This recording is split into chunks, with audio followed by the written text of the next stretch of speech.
राधे राधे। गोपिका जीवनस्मरणं गोविंदा गोविंदा। सद्गुरुनाथ महाराज की जय।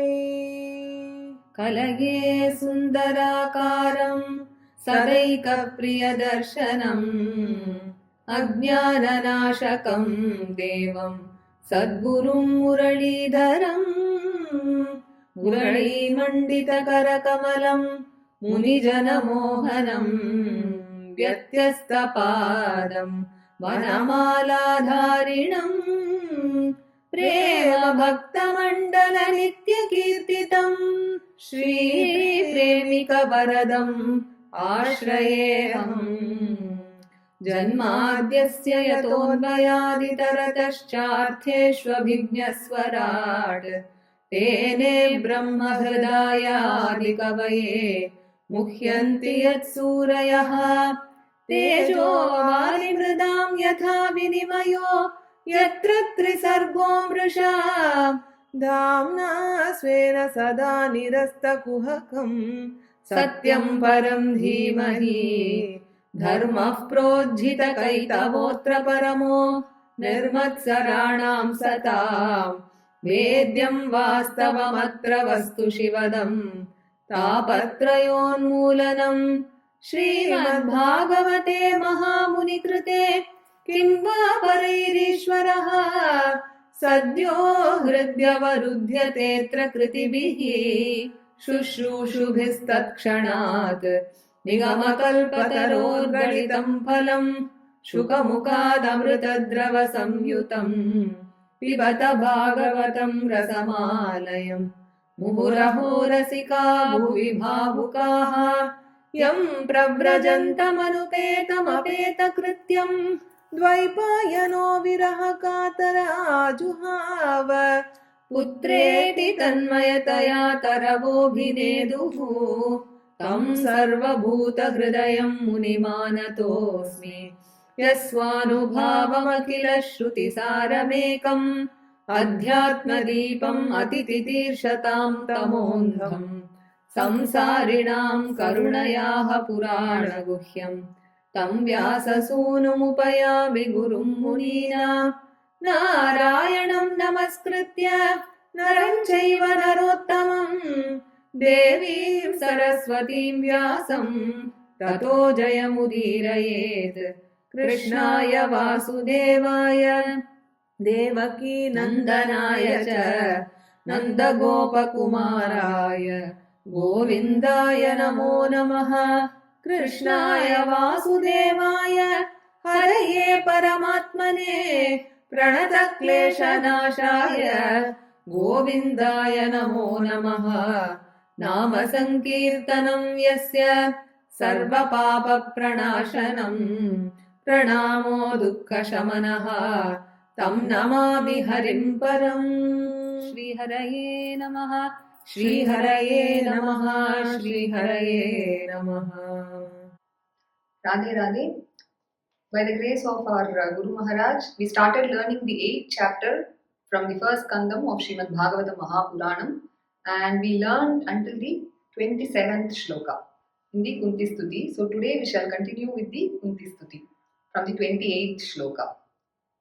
Manye tvam kalam ishanam मन्ये त्वां कालमीशानम् मन्ये त्वां कालमीशानम् अनादिनिधनं विभुम् अनादिनिधनं विभुम् अनादिनिधनं विभुम् समं चरन्तं सर्वत्र समं चरन्तं सर्वत्र समं चरन्तं सर्वत्र भूतानां यन्मितः कलिः भूतानां यन्मितः कलिः भूतानां यन्मितः कलिः.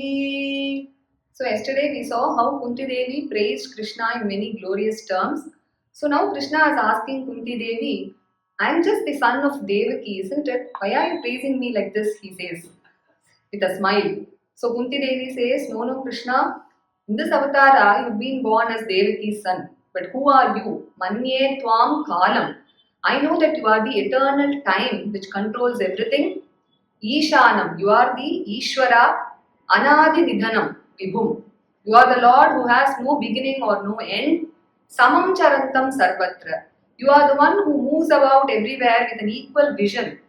And Samam Charantam Sarvatra Bhutanam Yan Mitah Kalihi. So Krishna says, I am now the Partha Sarathi. You yourself know I have been sitting here and being the charioteer of Arjuna.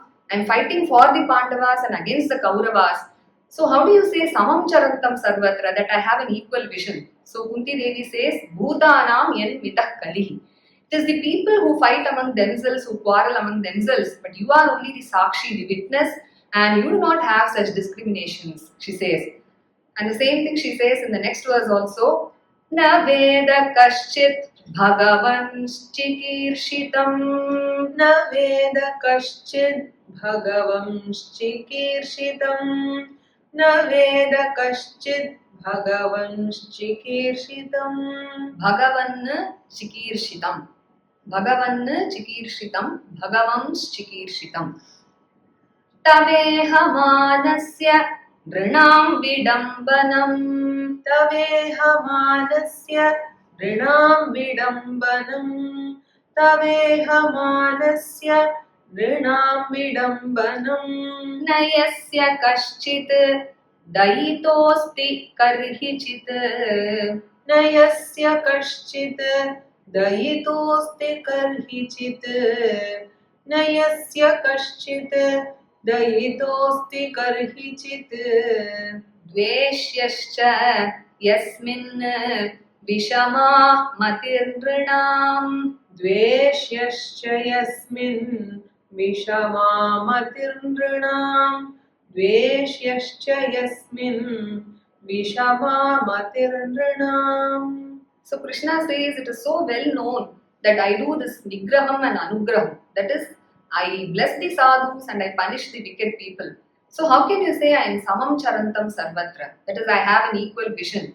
So for that Kunti Devi says, Na Veda Kaschit Bhagavan Chikishitam. Nobody can understand your actions, why you do certain things, the purpose behind your actions. Tavehamanasya Nrinam Vidambanam. When you come as the human during the Manushya Avatara, you imitate the ways of human beings and you do certain actions for which nobody can understand the reason behind it or the true purpose behind it. Na yasya kaschit daitosti karhichit. There is nobody that who's very very dear to you or the one you hate very much. You don't have likes and dislikes and you don't have such discrimination. Yasminna vishama matindrinam. These discriminations, they exist only in the minds of all the people. They superimpose all these discriminations upon you and then tell Krishna is the friend of the Pandavas and the enemies of the Kauravas and so on, whereas you are just the Sakshi, you do not have such discriminations, Krishna, she says. Janma karma cha vishwatman. Janma karma cha vishwatman Janma karma cha vishwatman Ajasya akartuhu atmanaha. Ajasya karturatmanaha Ajasya karturatmanaha Tiryang drishishu yadasu. Tiryang drishishu yadasu Tiryang drishishu yadasu Tat atyanta vidambanam. Tadatyanta vidambanam Tadatyanta vidambanam. So here she says, you are the supreme self, Atmanaha, who has no birth or no deeds, Ajasya Akartuhu. But still, you are born on this earth and you do many deeds, Janma Karmacha Vishwatman. And how are you born? You are born as Tiryang Drishishu Yadasu. Tiryang means animals. During the Varaha Avatara, you are born as an animal. And Drishishu, you are born as humans and rishis. During the Krishna Avatara and Rama Avatara, you are born as human beings. And when you take the Vedavyasa Avatara, you are born as rishis, Yadasu, as aquatic beings. During the Matsya Avatara, you came as a fish. So, though in truth you are the Atman, you have no birth or no deeds, you do take birth in these forms and you do perform many deeds, she says. But all that is Atyanta Vidambanam. It is all a Leela Natakam for you. It's all a mere sport for you, she says. गोप्याददे त्वयि कृतागसि दामतावत् गोप्याददे त्वयि कृतागसि दामतावत् गोप्याददे त्वयि कृतागसि दामतावत् याते दशा अश्रुकलिलाञ्जन सम्भ्रमाक्षम् याते दशाश्रुकलिलाञ्जन सम्भ्रमाक्षम् याते दशाश्रुकलिलाञ्जन सम्भ्रमाक्षम् वक्त्रं निनीय भयभावनया स्थितस्य वक्त्रं निनीय भयभावनया स्थितस्य वक्त्रं निनीय भयभावनया स्थितस्य सा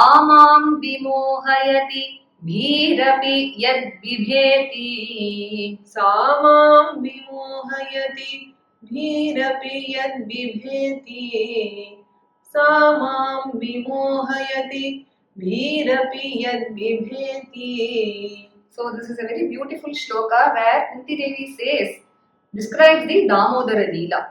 So she says to Krishna, you have many forms, Krishna. When you are with us, you are the Parthasarathi.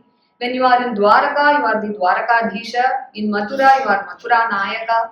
And in Vrindavana, you are the Rasa Vihari, the Govardhana Giridhari, and so on. But the form that captivates my heart the most is the Damodara form, she says. And she describes that Leela so well. She says, Gopyadade tvayi kritagasi dama tavat. Once when you had done a lot of mischief, tvayi kritagasi, Gopyadade dama.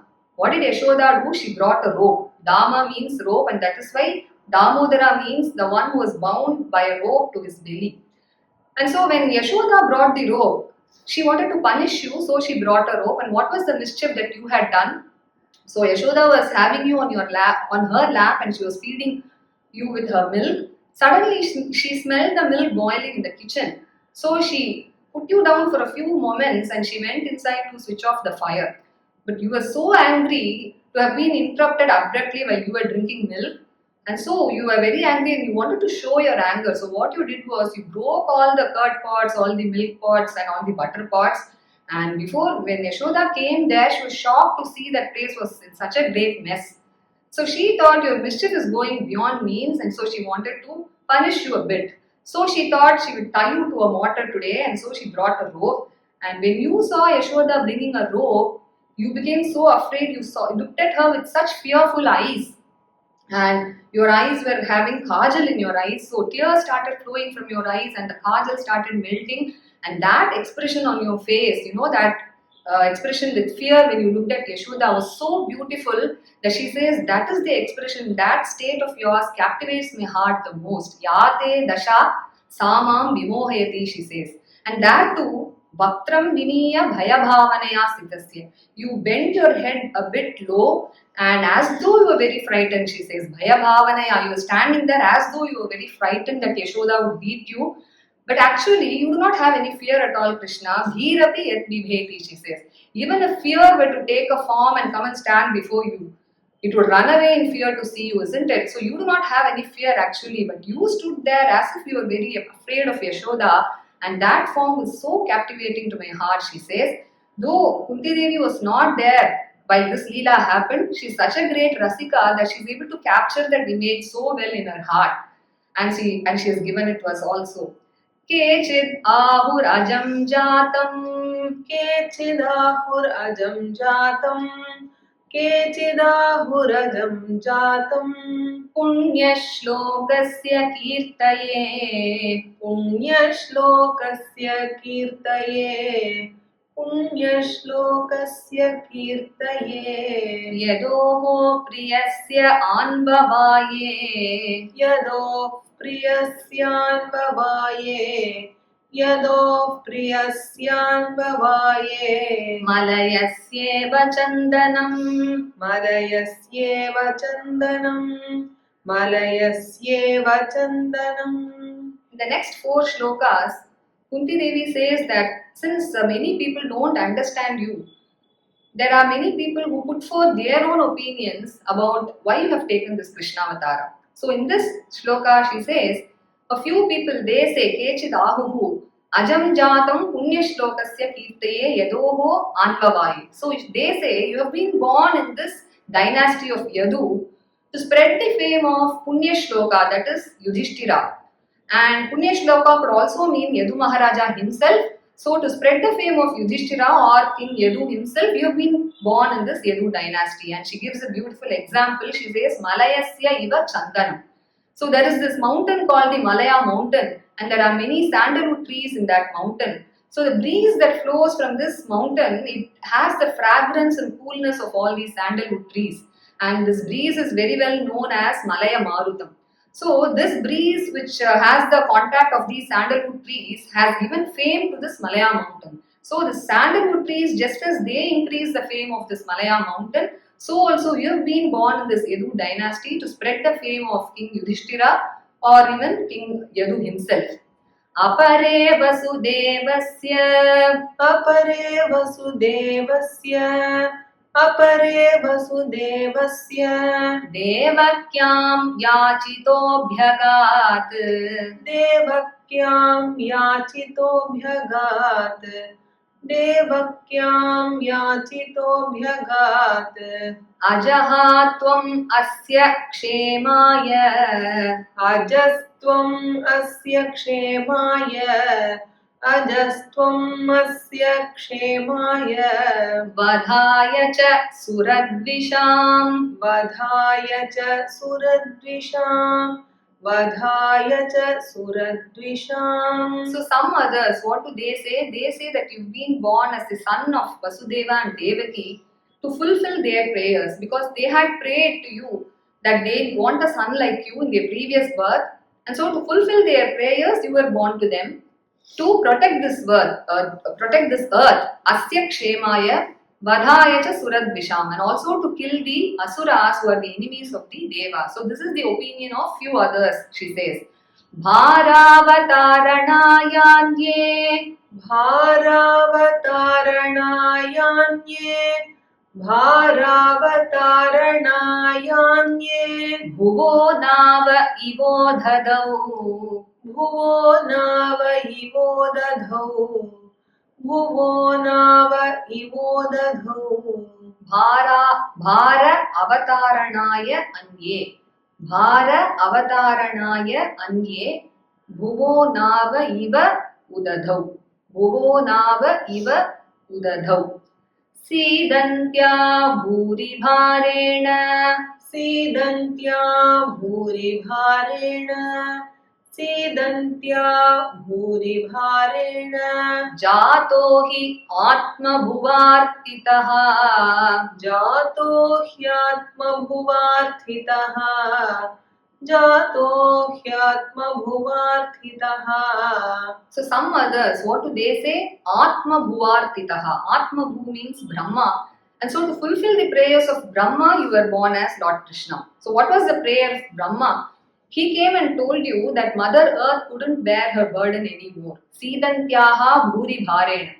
And so to relieve Mother Earth of her burden, Bhara avataranaya, you came and you were born as Lord Krishna. So how was Mother Earth suffering from her burden? Bhuvo nava ivo dadav. He says, just as a ship in a ocean, when it is overloaded, it will start sinking, isn't it? So similarly, Mother Earth was unable to bear the burden. And what is burden for Mother Earth? It is not all the mountains or the trees, Swamiji would say. It is only the people who do not have devotion to Bhagavan, the Asuras, people who are like Asuras. And so to kill such people, you came to this earth as Krishna and you relieved Mother Earth of her burden, she says.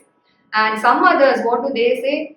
Bhavesmin klishyamananam. भवेस्मिन् क्लिश्यमानानां भवेस्मिन् क्लिश्यमानानाम् Avidya kama karmabhihi. अविद्या कामकर्मभिः अविद्या कामकर्मभिः Shravana smaranarhani. श्रवणस्मरणार्हाणि श्रवणस्मरणार्हाणि Shravana Smarana Arhani. Shravana Smarana Arhani. Karishyan iti kechana. करिष्यन्निति केचन करिष्यन्निति केचन. So the fourth opinion, she says, some others say, Bhavesmin Klishyamanana. For the sake of people who are suffering in this samsara, Bhavesmin, Avidya Kama Karma Bihi.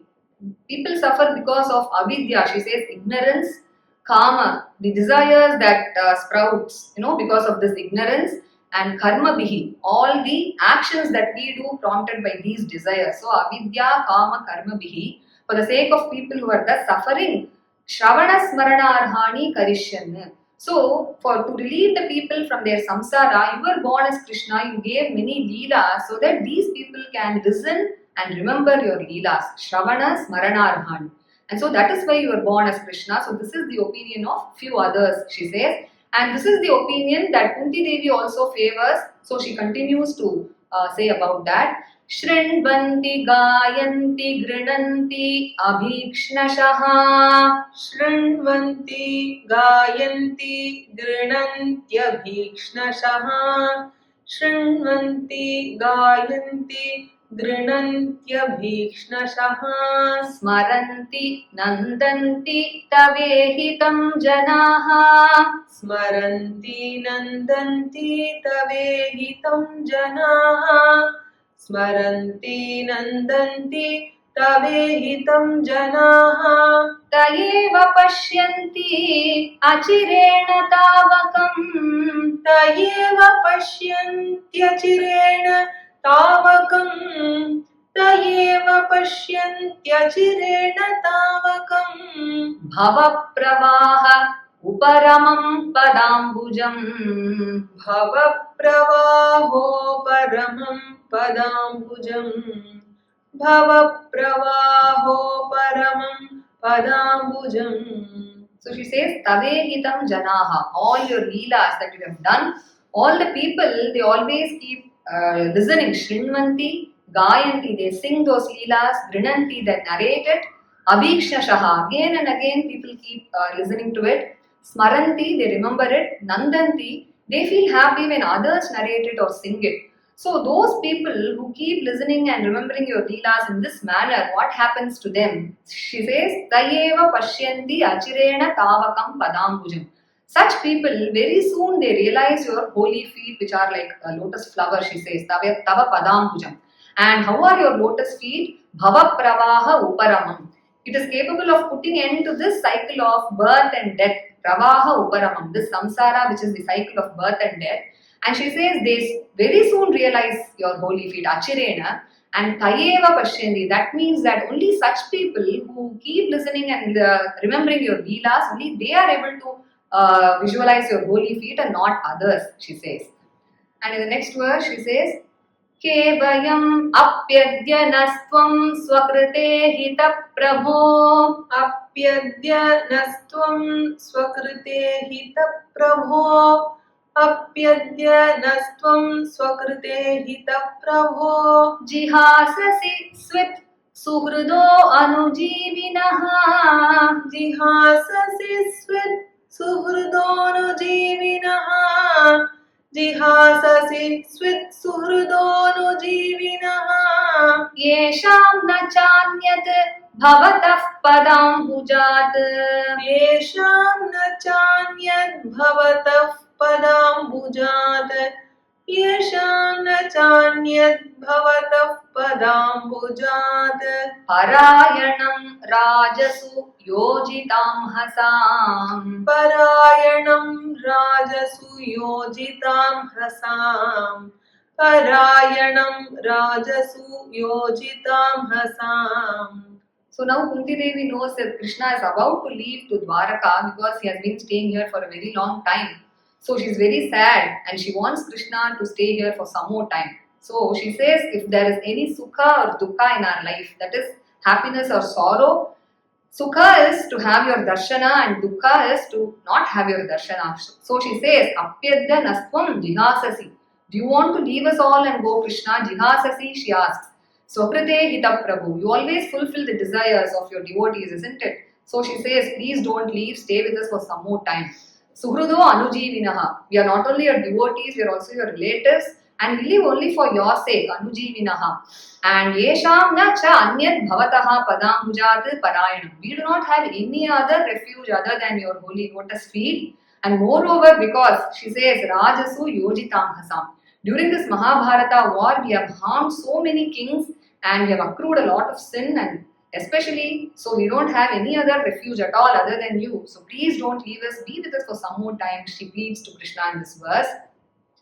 Kevayam nama rupabhyam केवयं नाम रूपाभ्याम केवयं नाम रूपाभ्याम yadubhihi saha pandavaha यदुभिः सह पाण्डवाः यदुभिः सह पाण्डवाः bhavato adarshanam yadhi भवतो दर्शनं यर्हि भवतो दर्शनं यर्हि ऋषिकाणाम् इवेशितुः हृषिकाणामिवेशितुः हृषिकाणामिवेशितुः So Krishna is now telling Kunti Devi, you are telling me that you do not have anybody else other than me.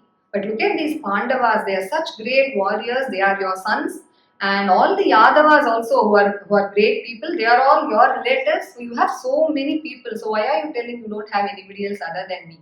So Kunti Devi is telling Krishna, Kevayam nama rupabhyam yadubihi saha pandavaha. So let it be the Yadus or let it be the Pandavas. Who are we? Just names and forms. She says, Nama rupabhyam. They are mere names and forms if we do not have your darshana. Bhavato adarshanam yadhi. If your association is not there, if we do not have your darshana, then we are mere names and forms. We do not have any glory at all, she says. And she gives an example, Rishikanam iva ishituhu. Just as in a body, all the senses, they are active only when the soul is there. And when the soul leaves the body, the eyes, the ears, the nose, everything, no, it's all there in the body. The forms are there, the names are also there. But they are all lifeless, they are just jada, they can't act at all. So similarly, if you are not there, then we are all mere names and forms, she says. Neyam shobhishyate tatra नेयं शोभिष्यते तत्र नेयं शोभिष्यते तत्र yathedanim gadadhara यथेदानीं Gadadhar यथेदानीं Gadadhar त्वत्पदैः अंकिता भाति त्वत्पदैरङ्किता भाति त्वत्पदैरङ्किता भाति स्वलक्षण विलक्षितैः स्वलक्षणविलक्षितैः स्वलक्षणविलक्षितैः. So she tells this Hastinapura which we are ruling, now it looks so beautiful. Do you know why? Because you are here. She says, Yatha idanim gadadhara. Oh Gadadhara, now how beautiful this Hastinapura is. It is all because of you. Because you are always traveling about here and there in Hastinapura, what happens? Tvat padaihi ankita bhati. There are your footprints everywhere in Hastinapura, and that is why it is shining so beautifully. Swalakshana vilakshitaihi. And how are your footprints? They have these unique marks of the Dvaja, Vajra, Ankusha, Padma, and so on, which are very, very unique to your own feet. And because of these footprints are there everywhere in Hastinapura only, it is looking so beautiful, Krishna. But what will happen if you leave? She says, Na yam shobhishyate tatra. Then it will not be like this. It will not look so beautiful, she says. And she says in the next verse, how Hastinapura became very prosperous because of Krishna. She says, Ime janapadaha spridhaha इमे जनपदा स्पृद्धाः इमे जनपदा स्पृद्धाः supakva aushadhi virudhaha सुपक्वौषधिविरुधः सुपक्वौषधिविरुधः vanadri nadi udanvanto वनाद्रीनद्युदन्वन्तो वनाद्रीनद्युदन्वन्तो खेदन्ते तव वीक्षितैः खेदन्ते तव वीक्षितैः खेदन्ते तव वीक्षितैः Ime Janapadaha Svriddhaha. She says this Hastinapura has become a very prosperous city now. Supakvaushadi Virudaha. It is so rich in all the crops and vegetation and so on. Vanadri Nad Yudanbantu. It has a lot of mountains, rivers, forests which all have plenty. But all this is because Hedante Tava Vikshitaihi. It is all because of your glances, your merciful glances, your nectarine glances. And it is because of that only Hastinapura has become so prosperous. But how was this Hastinapura when we got it from Dhritarashtra? They gave it to us as a barren land where nothing could be cultivated. But what happened? You came and set your feet in this land and kept glancing it again and again, because this is the land that is given to your dear Pandavas, and because of that only Hastinapura has become so prosperous, she says. Atha Vishvesha Vishwatman अथ विश्वेश विश्वात्मन् अथ विश्वेश विश्वात्मन् Vishwamurte Swakeshu Me विश्वमूर्ते स्वकेषु मे विश्वमूर्ते स्वकेषु मे Snehapasham Imam Chindi स्नेहपाशमिमं छिन्धि स्नेहपाशमिमं छिन्धि Dridham Pandushu Vrishnishu. दृढं पाण्डुषु वृष्णिषु दृढं पाण्डुषु वृष्णिषु. So Krishna told Kunti Devi that she has all the Pandavas, the Yadavas as her relatives, isn't it? So now Kunti Devi says, yes, I have a lot of attachment for all these people, the Pandavas, the Yadavas, the Vrishnis, and I always keep worrying about them. If Arjuna or Bhima is ill, I'm very worried. And so, but I don't want to have such attachment. She says, Sneha Pasham Imam Chindi. Cut asunder all these bonds of attachment for my relatives. Because you are there to take care of all the Pandavas, my sons, and you are there to take care of all the Yadavas. So please release me from this bondage of attachment, she says. Sneha Pasham Imam Chindi Dridam. It is so strong. I don't want to have that attachment at all, she says.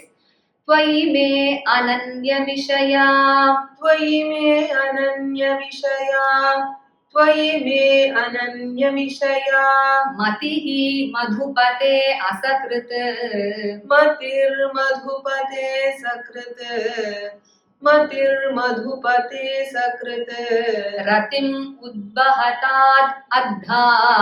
रतिम् उद्वहता दद्धा रतिम् उद्वहता दद्धा Gange vaugham udanvati. Gange वौघम् उदन्वती Gange वौघम् उदन्वती.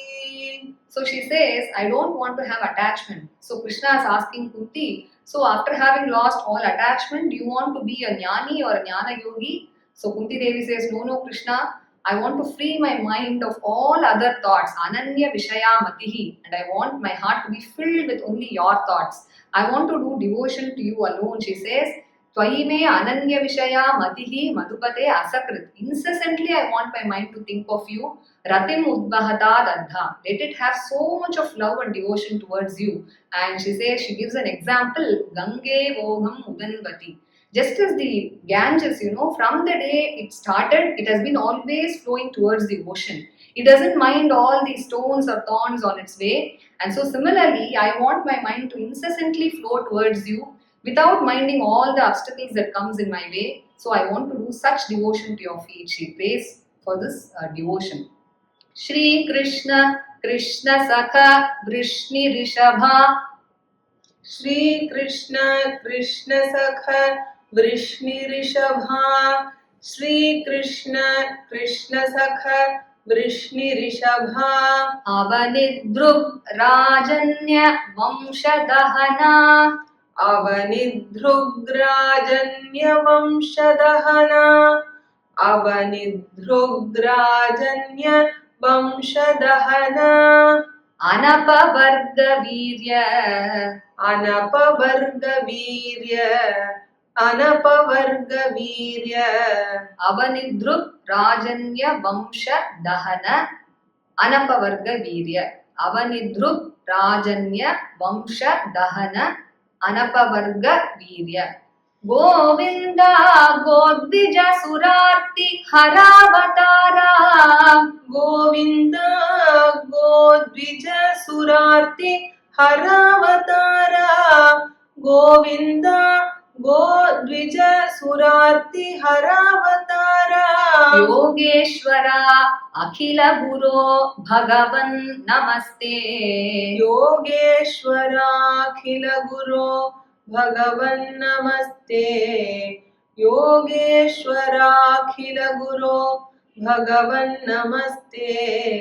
So she completes her stuti again by prostrating to Krishna, and in this verse she calls Krishna by many beautiful names, and all these names are suggestive of how all Krishna has protected her.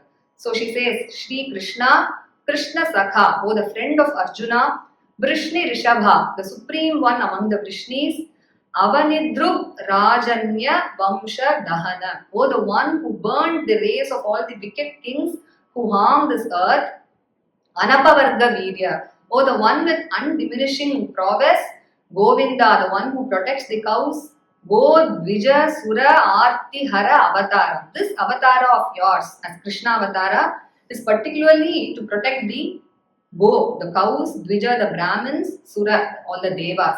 And so she says, Godvija Sura Arti Hara Avatara. You dispel all their troubles.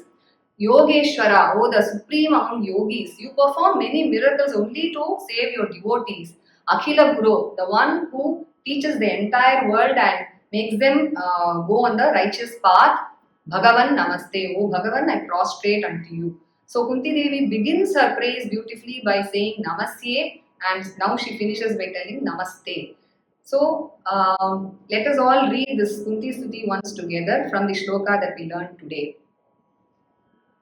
मन्ये त्वां कालम् ईशानम् अनादिनिधनं विभुं समं चरन्तं सर्वत्र भूतानां यन्मितः कलिः न वेद कश्चित् भगवंश्चिकीर्षितं तवेहमानस्य नृणां विडम्बनम् न यस्य कश्चित् दयितोऽस्ति कर्हिचित् द्वेष्यश्च यस्मिन् विषमा मतिर्नृणाम् जन्म कर्म च विश्वात्मन् अजस्या कर्तुरात्मनः तिर्यं ऋषिषु यादस्सु तदत्यन्तविडम्बनम् गोप्याददे त्वयि कृतागसि धाम तावत् या ते दशाश्रुकलिलाञ्जनसम्भ्रमाक्षम्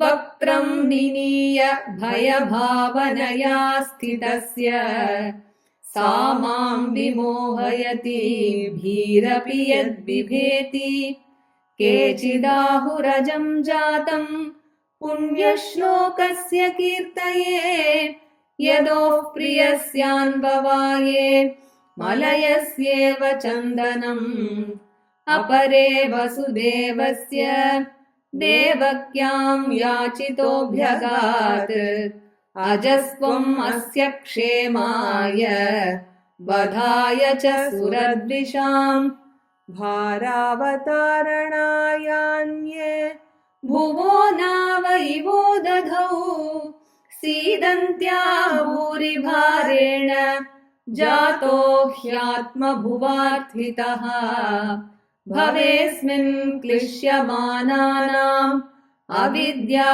कामकर्मभिः श्रवणस्मरणार्हाणि करिष्यन्निति केचन शृण्वन्ति गायन्ति गृह्णन्त्यभीक्ष्णशः स्मरन्ति नन्दन्ति तवेहितं जनाः तयेव पश्यन्त्यचिरेण तावकम् भवप्रवाहो परमं पदाम्बुजम् अप्यद्य नस्त्वं स्वकृते हितप्रभो जिहाससि स्वित् सुहृदोऽनुजीविनः येषां न चान्यद्भवतः पदाम्बुजात् परायणं राजसु योजितामसाम् केवयं नाम रूपाभ्याम् यदुभिः सह पाण्डवाः भवतो दर्शनं यर्हि ऋषिकाणाम् इवेशितुः नेयं शोभिष्यते तत्र यथेदानीं गदाधर त्वत्पदैरङ्किता भाति स्वलक्षणविरक्षितैः इमे जनपदा स्मृद्धाः सुपक्वौषधिविरुदः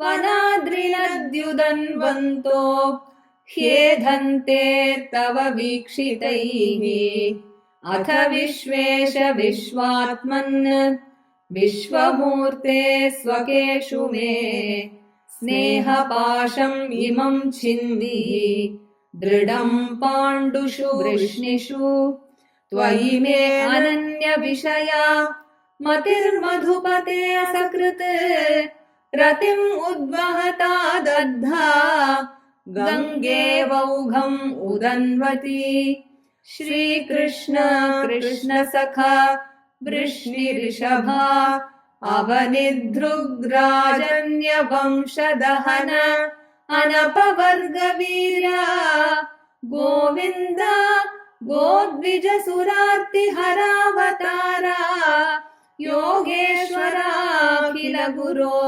भगवन्नमस्ते योगेश्वराखिल गुरो भगवन्नमस्ते. So after Krishna was being praised by Kunti in these sweet words, he says, Pritaya ittham kalapadaihi. Such sweet words. What did Krishna do? Mandam jahasa vaikunto. He looked at her and smiled very beautifully, he says. And this smile of Krishna put Kunti Devi in great maya, he says. Mohayan iva maya. And what was that maya? Kunti Devi forgot all the glory about Krishna, what she had been describing all now. And now she looked at him as her family member. And this is what Krishna also wanted, because even when he was a child, he made Yashoda forget all that glory when he showed all the worlds in his mouth, isn't it? So now what Krishna did was, he took leave from all the ladies, and again now he is starting to Dwaraka once more, and now it was Yudhishthira's turn. So he came and stopped Krishna from going. He says, Premna Rajna Nivaritaha. With great love, he told Krishna, please don't leave us and go, stay with us for some more time. So Krishna had to accept this Yudhishthira's offer, and so he stayed back. And now Yudhishthira was in deep sorrow. He was pondering over all the happenings in the war, and he was very upset that he had killed so many people in the war. So many, he says, I have killed all my preceptors like Dronacharya, I have killed all my elders like Bhishma, I have killed so many children, so many Akshaumini Senas, and so many women have been made widows because of this war. And so, what is going to happen is that I am going to go to the worst hell for eternity.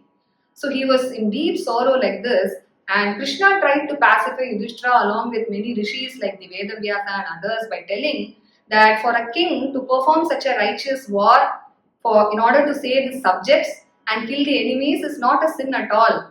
But even after Krishna himself advised Yudhishthira, Yudhishthira could not be pacified. And so this was the Sankalpam of Sri Krishna. Bhagavatam says, Krishna wanted Yudhishthira to come and meet Bhishmacharya, who was now in the bed of arrows in the Kurukshetra war field. And he wanted Yudhishthira to take Upadesham from Bhishma himself, and only then could his sorrow go. So that is why Yudhishthira could not be pacified at all. And with this, the 8th chapter comes to an end. So now let us learn the last few shlokas.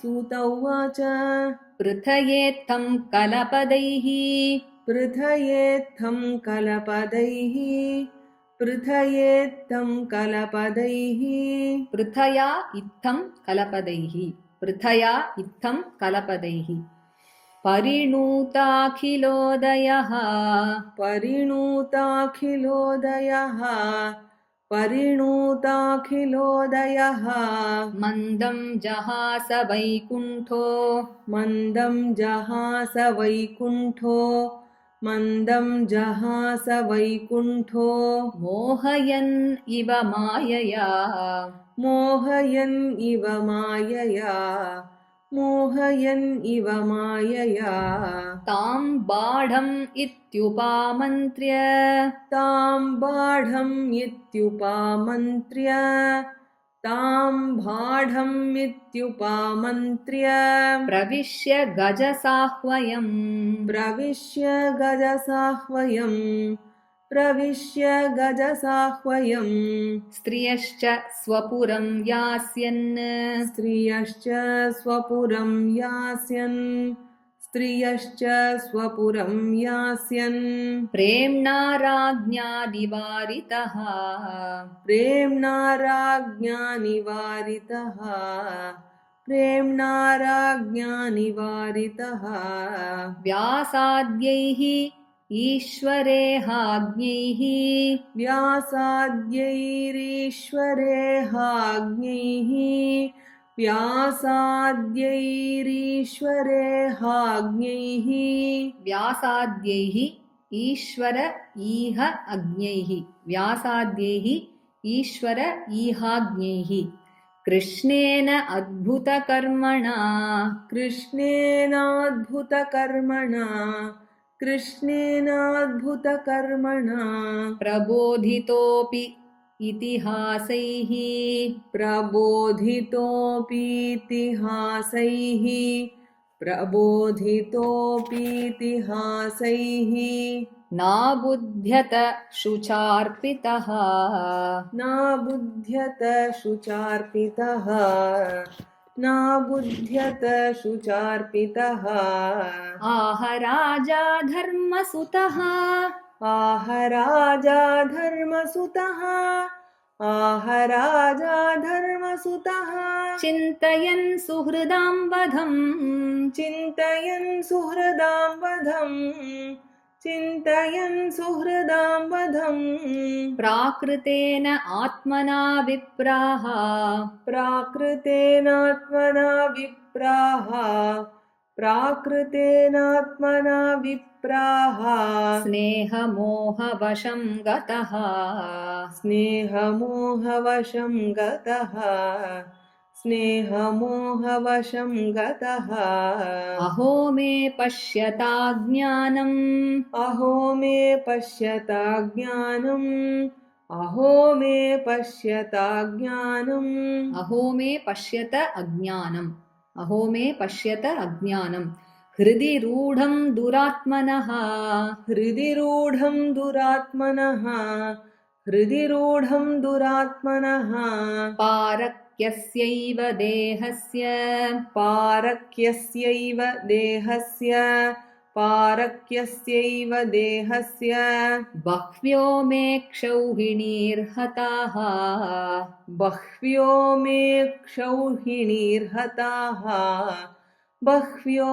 मे क्षौहिणीर्हताः बालद्विज सुहृन्मित्र बालद्विज सुहृन्मित्र बालद्विज सुहृन्मित्र पितृभ्रातृगुरुद्रुहः पितृभ्रातृगुरुद्रुहः पितृभ्रातृगुरुद्रुहः न मे स्यात् निरयान् मोक्षो न मे स्यान्निरयान् मोक्षो न मे स्यान्निरयान् मोक्षो ह्यपि वर्षायुतायुतैः ह्यपि वर्षायुतायुतैः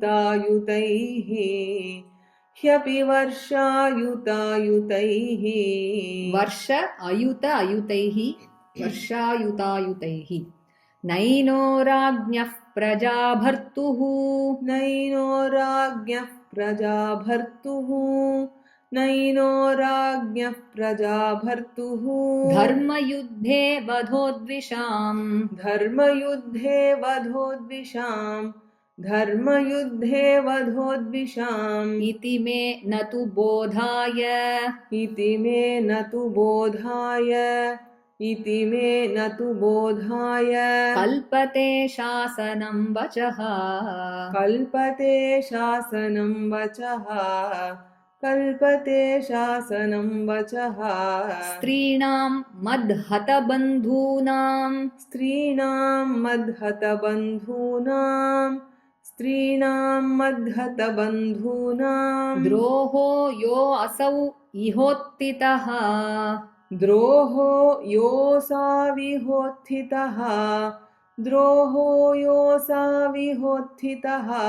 कर्मभिः गृहमेधीयैः कर्मभिर्गृहमेधीयैः नाहं कल्पो व्यपोहितुम् नाहं कल्पो व्यपोहितुम् यथा पङ्केन पङ्काम्बः यथा पङ्केन पङ्काम्भः सुरया वा सुराकृतम् सुरया वा सुराकृतम् भूतहत्यां तथैवैकाम् भूतहत्यां तथैवैकाम् न यज्ञैः मार्ष्टुम् अर्हति न यज्ञैर्मार्ष्टुमर्हति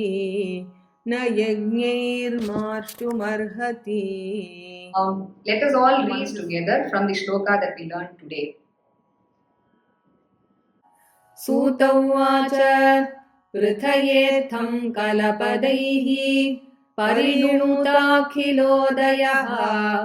मन्दं जहास वैकुण्ठो मोहयन् इव मायया तां बाढम् इत्युपामन्त्र्य प्रविश्य गजसाह्वयम् स्त्रियश्च स्वपुरं यास्यन् प्रेम्णा राज्ञा निवारितः व्यासाद्यैरीश्वरेहाज्ञैः कृष्णेनाद्भुतकर्मणा प्रबोधितोऽपीतिहासैः नाबुध्यत शुचार्पितः आह राजा धर्मसुतः चिन्तयन् सुहृदां वधम् प्राकृतेनात्मना विप्राः स्नेहमोहवशं गतः अहो मे पश्यता ज्ञानम् हृदि रूढं दुरात्मनः पारक्यस्यैव देहस्य बह्व्यो मे क्षौहिणीर्हताः बालद्विज सुहृन्मित्र पितृभ्रातृगुरुद्रुहः न मे स्यान्निरयान्मोक्षो ह्यपि वर्षायुतायुतैः नैनो राज्ञः प्रजा भर्तुः धर्मयुद्धे वधोद्विषाम् इति मे न तु बोधाय कल्पते शासनं वचः स्त्रीणां मद्हतबन्धूनां द्रोहो योऽसौ इहोत्थितः कर्मभिर्गृहमेधीयैः नाहं कल्पो व्यपोहितुम् यथा पङ्केन पङ्काम्बः सुरया वा सुराकृतम् भूतहत्यां तथैवैकाम् न यज्ञैर्मार्ष्टुमर्हति श्रीहरये नमः श्रीहरये नमः श्रीहरये नमः. So the ragam in which we read this Kunti Stuti today is Arabhi, and the rest of the chapter we read in Sindhu Bhairavi. Radhe Radhe. So since we learned the Kunti Stuti, which is of the form of Kripa Smaranam, so let us now enjoy one Madhura Geetam of our Guru Maharaj, which says about Bhagavan's Kripa or grace. உன் கிருபையின்றி வேறொன்றும் கண்டிலேன் உன் கிருபையின்றி வேறொன்றும் கண்டிலேன் எங்கும் எதிலும் எப்பொழுதும் கண்ணா எங்கும் எதிலும் எப்பொழுதும் கண்ணா உன் கிருபையின் வேறொன்றும் கண்டிலேன் உன் கிருபையின்றி வேறொன்றும் கண்டிலேன் எங்கும் எதிலும் எப்பொழுதும் கண்ணா எங்கும் எதிலும் எப்பொழுதும் கண்ணா வேதனையோ சோதனையோ சுகமோ துக்கமோ வேதனையோ சோதனையோ சுகமோ துக்கமோ அதுவும் உன் கிருபையே என்றுணர வைத்தது அதுவும் உன் கிருபையே என்று உணர வைத்தது கிருபையில் எல்லாம் அறிய கிருபை அன்றோ கிருபையில் எல்லாம் அறிய கிருபை அன்றோ உன் கிருபையின்றி வேறொன்றும் கண்டிலேன் எங்கும் எதிலும் எப்பொழுதும் கண்ணா உள்ளே ஒளிந்திருக்கும் நீயொரு உள்ளே ஒளிந்திருக்கும் நீ ஒரு எனக்கு மிதக்கினால் போதுமே மினுக்கு மினுக்கினார் போதுமே வெளி விஷயங்கள் எல்லாம் எனக்கு வெளி விஷயங்கள் எல்லாம் எனக்கு வெளி விஷயங்கள் எல்லாம் எனக்கு வெளி விஷயங்கள் எல்லாம் எனக்கு ஆதவன் முள் சந்திரன் போலாயிடுமே ஆதவன் முள் சந்திரன் போலாயிடுமே உன் கிருபையின்றி வேறொன்றும் கண்டிலேன் எங்கும் எதிலும் எப்பொழுதும் கண்ணா கண்ணா गोपिका जीवन स्मरणं गोविंदा गोविंदा सद्गुरुनाथ महाराज की जय राधे राधे।